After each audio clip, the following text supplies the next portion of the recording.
Good morning, Heather. Morning. Sabah al khair. Sabah. Oh, that's perfect. You got that right? Yes. Where are we? Marrakech. Marrakech. So we've just got off this bus here from our hotel out of town, and this is the terminus for the bus, and it's by this mosque which is outside the Medina, and I think that's the Al Masjid Koutoubia, and opposite is the cafe restaurant La Table de la Koutoubia. This video is literally about just showing you that you can get out the hotel complex yourself. You don't have to pay for an excursion. You can get out and take public transport. Walk down, use the bus like the locals. People like it. They like you to say hello and they're interested. And it's safe, it's cheap. And you're putting money into the local economy, albeit a few pennies at a time. And what are we doing at this very moment? We are waiting to get on this bus here to go back to the hotel. So this is a public bus, public transport in Marrakech, and the firm is Alsa, and you see these white buses going all around the city, and there are different shapes and sizes of public transport. These are just like your typical buses that you might see in any country in Europe. You pay the driver at the front, take your seat, he then drops you off at the bus stop. This bus is number 17. That little number in the window, number 17. So it follows the 17 route. And for us, that takes us from the Medina, just outside the Medina here, by the big mosque. There's the big mosque, okay? And this bus is going to take us back out of town, and it will go past the hotel Riu Tikida Palmeraie, which is our hotel, and the bus stop is about 200 meters before our hotel, so we get off there and we walk up to our hotel. The other type of transport that you see flying around are these taxis, the yellow taxis. There's one's going to go past here. See the yellow taxis? And basically they stop at the taxi rank, and you pick them up, you agree your price, and they'll take you to wherever you want to go. Now, the other type of public transport you might want to use are the horse-drawn carriages. Now, we haven't used the horse-drawn carriages. We're not necessarily, fans of animals being used in this way necessarily, but you pay your money, you take your choice. The other type of transport you might be interested in are the louages. What they're called louages in Tunisia. In Morocco, they're called taxi public, and they're basically shared taxis. It goes when it's full up, and all the passengers get on, and they split the price.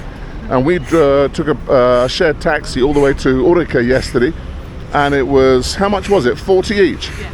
It was 40 dirhams each, which was very good value. So we're on the bus now, and the bus has just moved off. What I forgot to tell you was the bus prices. So the bus prices are, how much for the bus ticket, Head? It's 4 dirhams and standard fare no matter where you go. 4 dirhams, standard fare, 1 stop, 2 stops, 5 stops. It's 4 dirhams, which works out at the current rate about 32 pence UK sterling. I think it's about 12 dirhams to the pound. So each for 2 of us, about 30 pence each, which we think is very good value. On the other hand, taking a taxi from the hotel would cost us 100 dirhams. So we think this is very good value, and people have been very friendly to us. The bus is almost empty. I'll just give you a quick look as we turn around. So we've just pulled off from the bus stop at Marrakech, and you can see the buses queuing there on the other side of the road. You see the taxis, the white buses. You get on where you got off. That's a very, very important thing to know. You get on where you get off, and it goes like a circular route. So where we're getting off is at the end of the bus route in town. We then get back on it to get back to our hotel at the same place. What was the bus ride like? It was fine. It was very warm, but we sat down. Everyone's very friendly, very chatty. The windows were open, everyone was hot, not just us. So even with the windows open, the locals were hot. How long did the bus journey take? About 25 minutes. About 25 minutes, and it's dropped us just a couple hundred meters down from our hotel. So Supermarket over there. So that large building here is like an Auchan, okay? So that's like if you've been in France, like an Auchan supermarket. It's more like a cash and carry, actually, more like a cash and carry. But we were made to feel very welcome, and we bought a couple of things in there. Cat food. Yeah, cat food and stuff. Right, so we're at a zebra crossing. It is not a zebra crossing like the UK, where the pedestrian has the right of way. Pedestrians do not have the right of way here, it seems. There isn't a pelican crossing. It isn't one of those ones where you press the button and all of a sudden it changes and you go. You have to pick your spot going between the traffic, and if necessary, hold your arm up to your chest in the sign of friendship that people do in the Middle East, and pick your way across. And people will generally let you go, and you find your way, you pick your way through the traffic. It's actually very quiet this afternoon. It's Sunday afternoon, so the traffic's a lot lighter than it is during the week, Monday to Friday, in the mornings and the evenings.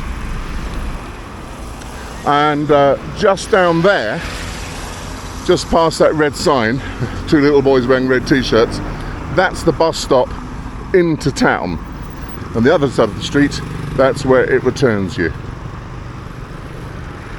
So when we're walking past people in the souk or on the street, and we stand out like sore thumbs, what do we say to people? Salam alaikum. Salam alaikum. And people will say back, wa alaikum salam. And if we don't say the full salam alaikum, what's the shortened version? Salam. Salam. And people grin and they smile and they're very pleased that we say salam or salam alaikum. You can learn all sorts of Moroccan Arabic.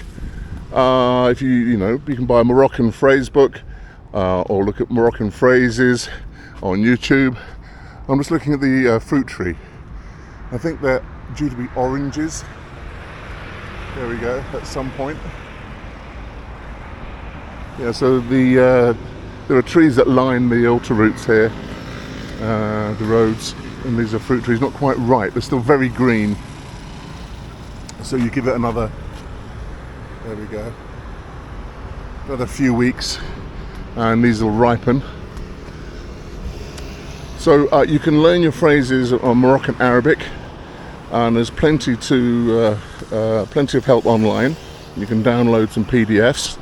Moroccan Arabic is known as Darija, which is the local dialect of Arabic, and it's a mixture of classical Arabic.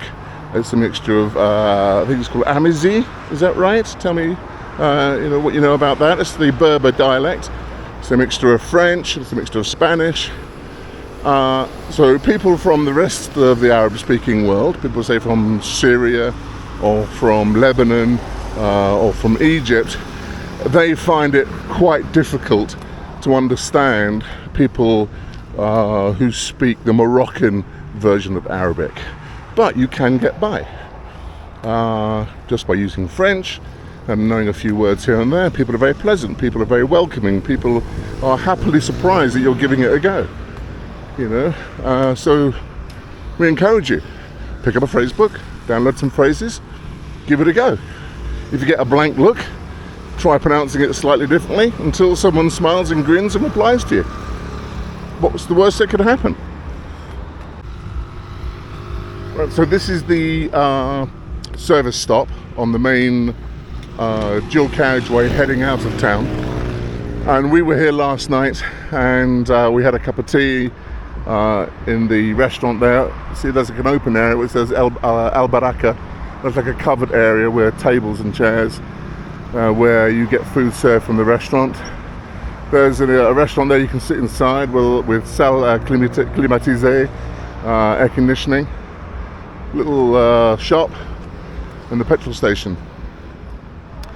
At the back there's a butcher's and a baker's, a place that makes tagines, and in the corner there are four ladies who at the weekends are very busy, and they make the Berber bread, the traditional Berber bread that's very popular. It's like a flat bread. I think it's called tafanous. Tafanu. I think the oven is called a tafanous, but it's like a flat bread, and they bake it in the oven, stick it to the sides of the oven walls, and they use tiny little rocks to make the divots, if you like, in the dough. And if you've had something like a naan bread or a malawa from Yemen, you've probably eaten something very similar. And when we go on holiday, what Heather likes to do is feed the local cats. So we always hit a supermarket, and Heather buys a couple of big packets of complete dry food for the little ones, and she feeds the little ones.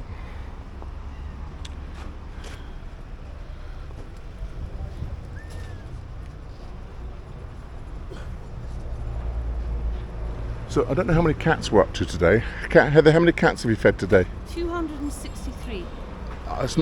You might think that's an exaggeration. It's not much of an exaggeration. So often we see such tiny little kittens in the souk, and people sometimes put milk or water out for them. Some of these little ones, they'd be weaned, they'd still be weaning at home. But here, they have to move on to dry food pretty quickly. And the locals seem to treat them with affection, put food out for them. There needs to be a neutering program. I think that's the only thing that would probably control the population, at least in a slightly fluffy way of controlling the population of cats. But we've seen the very same thing in Tunisia, and Heather would desperately like to pack all these cats in a bag and take them home. But I don't think our cat Remy, who's at home, would be very chuffed. Let me just ask an opinion of the local Moroccan cats, what they think of the food. Ya Habibi, Kidara,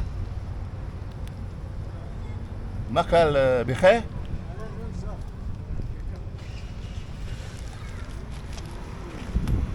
Hopefully the cat thinks the food's good, they're eating it. Salam alaikum. Labes bikhair.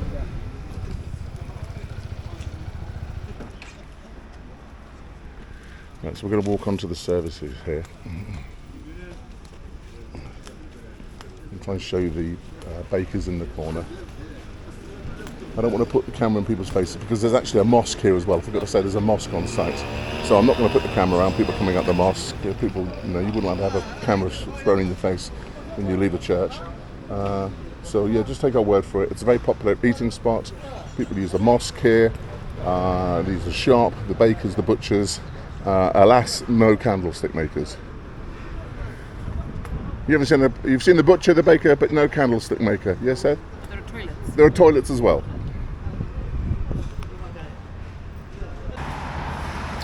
Right, so Heather, how long did it take us to walk from the bus stop back to the hotel? About 10 minutes. About 10 minutes, and we're just leisurely walking, saying hello to people.